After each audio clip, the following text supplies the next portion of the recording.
Hello everyone, today we are going to learn basic Caddirect tutorials how to draw ellipse. To draw ellipse in Caddirect, you can click these ellipse icons and there are four options to create ellipse. First, ellipse with axis or 3 points. Second, with 2 points. The third, from center point into X, and then the third for center point into rotation. So I will use this ellipse in 3 points. Can click, like I will click in here for first point.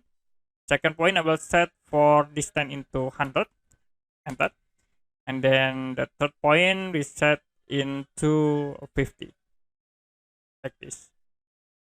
We create again, you can choose ellipse with axis rotation. I will click in here, and then the second point we set into 100.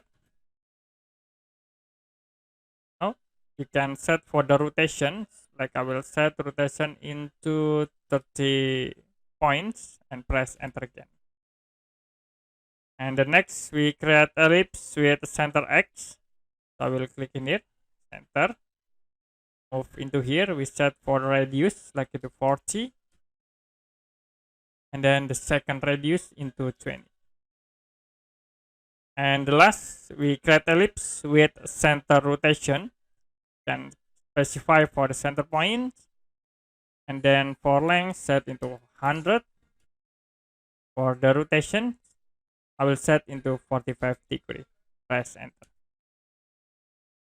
Okay, that's it for basic Caddirect tutorials how to use ellipse. And if you have any question about this tutorial, you can comment below this video.